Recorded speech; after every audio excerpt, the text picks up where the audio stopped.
Greetings all, and welcome to another Tale of Woe.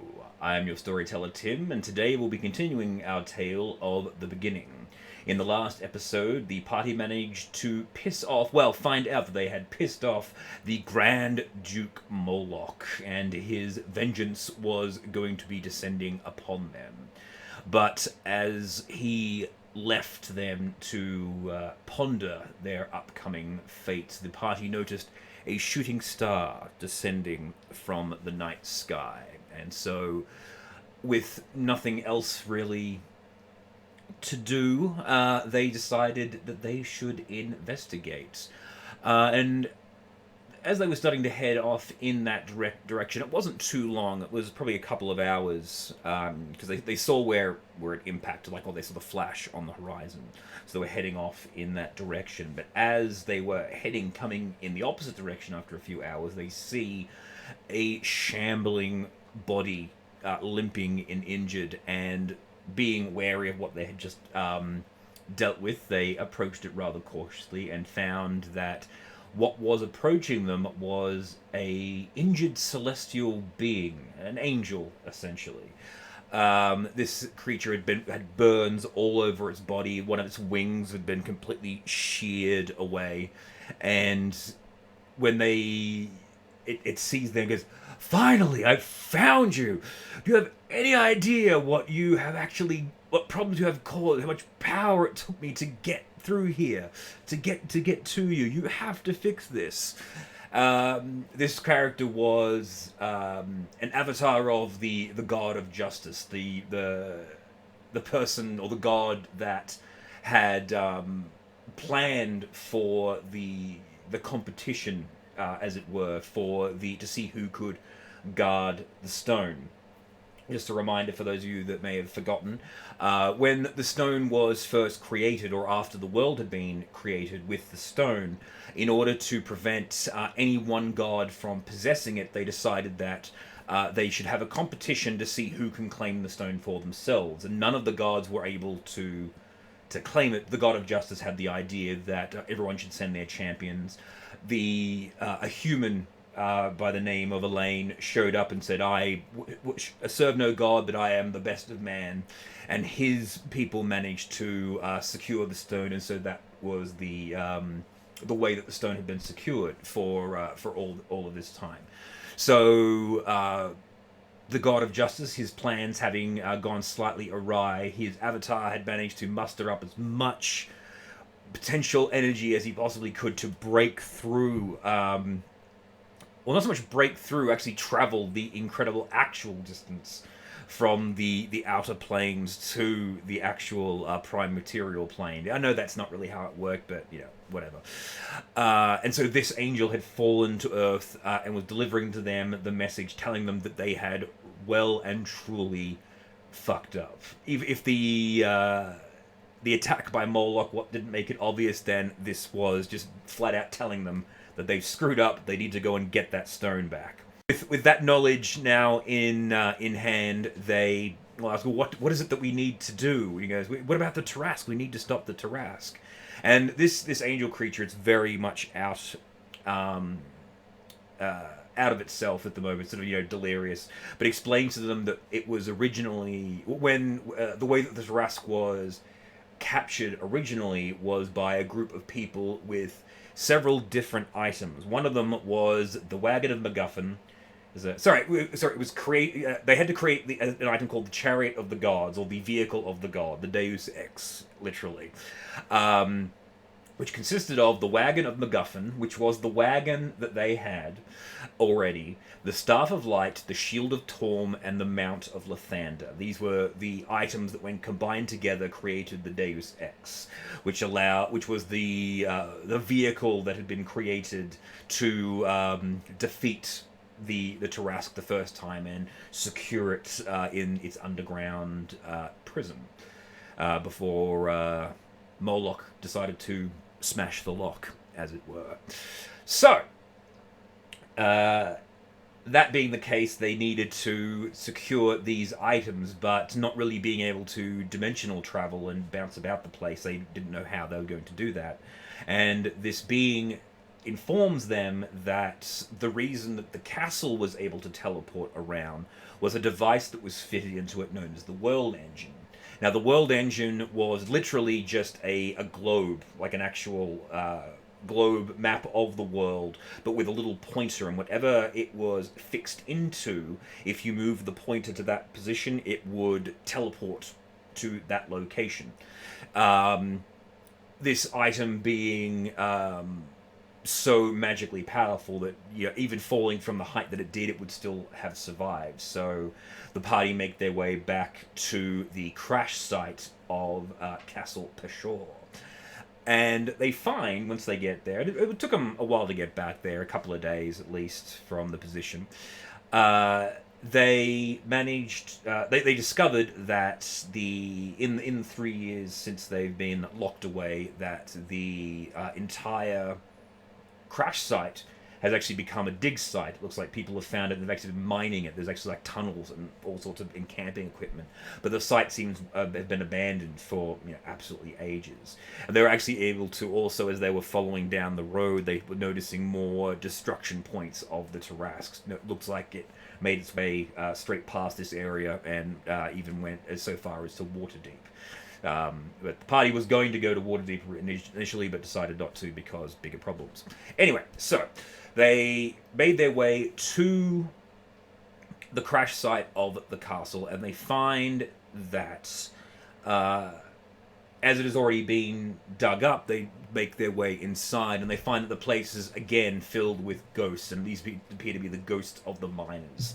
Something has killed them as they were down here, but they don't know who has or who or what is down there. But they did find what it was. It was a series of gelatinous cubes and other such underground beasts that were hidden in that had like seeped through the cracks in the rubble to absorb whatever else was inside the castle, and them digging down in there made hearty meals for these creatures, so the site had been long abandoned.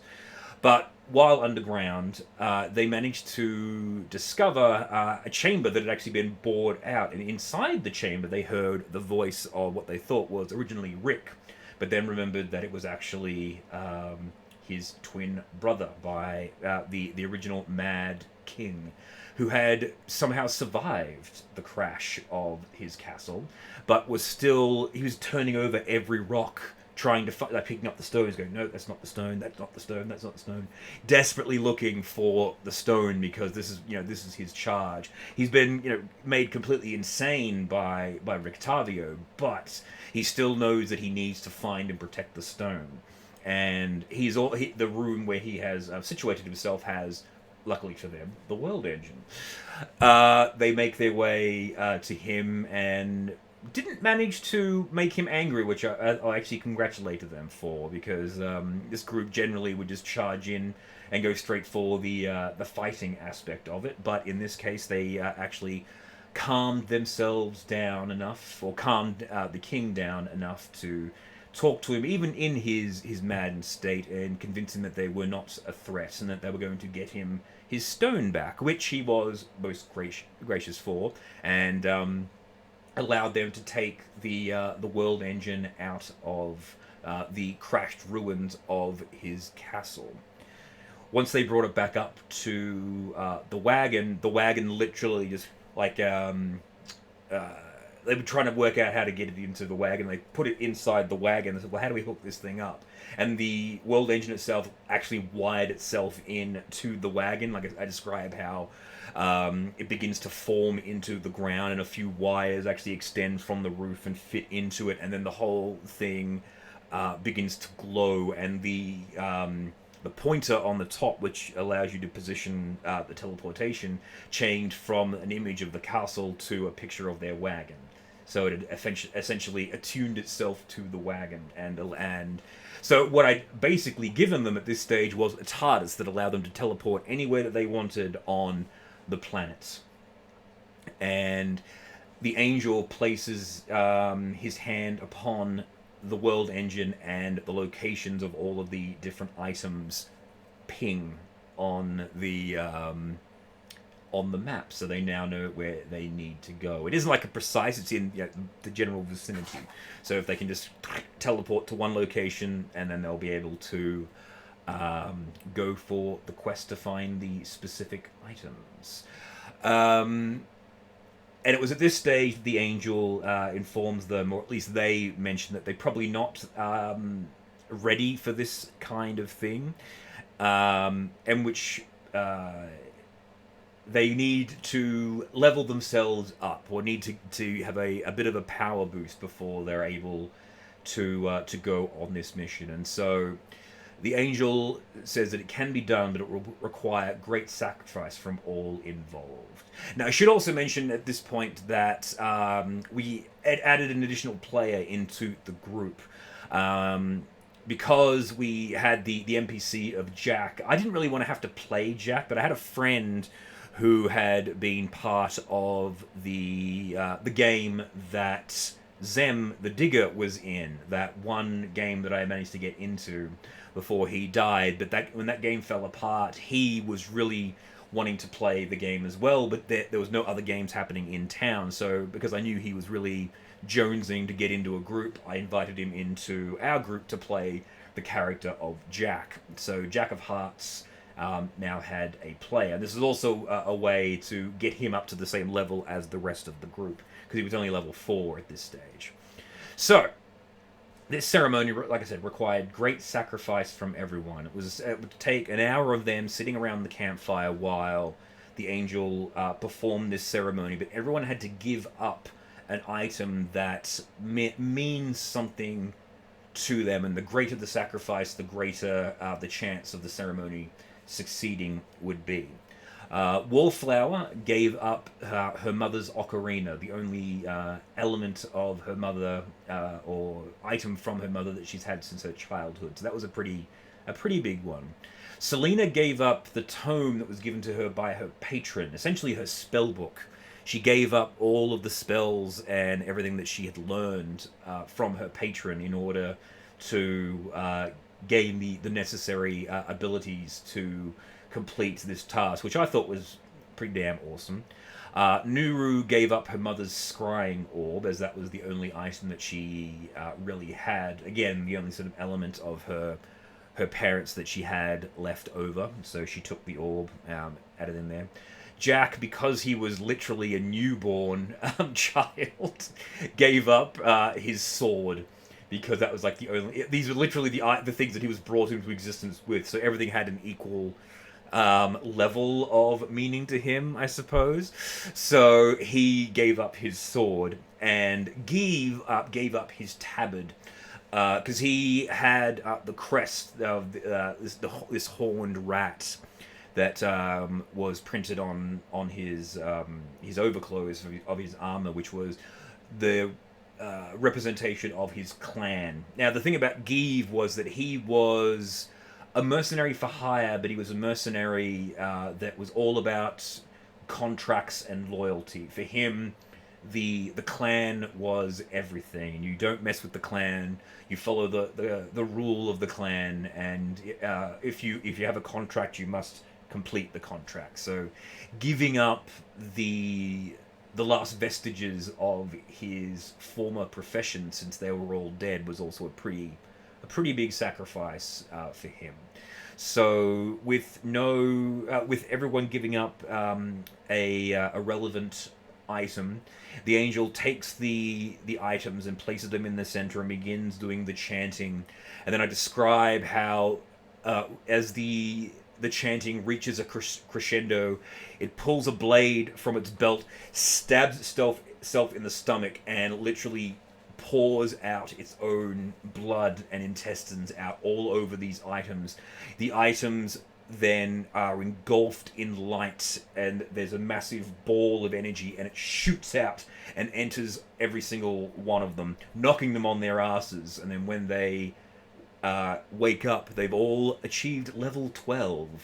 So it was a way of getting them to level up quickly, because what I'd actually had planned required them to be a significant higher level than what they were. They were only, I think, level 9 at this stage. So they managed to jump 3 levels at this point. So it was it was an interesting for me personally performing that, because the player that played Selena, as I described the knife going in, she actually gasped. I was like, ooh, I must have been describing this quite well. I didn't really think it was going overly well, but seeing that reaction from her really got me. I actually got taken aback. I thought, oh, have I injured her or something? It really surprised me when it occurred. But anyway.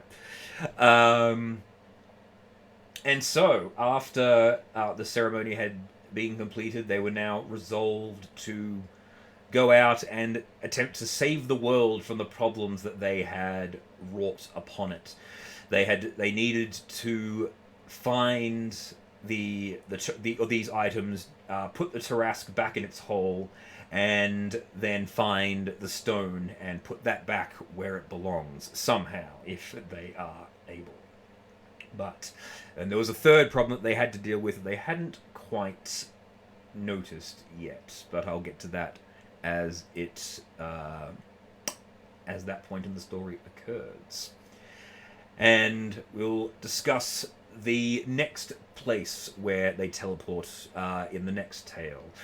For the most part, the end of that session was them discussing what they needed to do, barreling into the wagon, choosing one location on the map and pulling the lever, and it's teleporting away with the sound of the TARDIS fading, and them appearing up on top of a tree, rocking back and forward with the wagon hanging rather precariously from it, and a skeleton elephant dangling over the edge of this tree and desperately trying not to pull the wagon down several hundred feet to the forest floor below. But we'll discuss how they got out of that situation and what they find on this mysterious island in the middle of nowhere in the next Tale of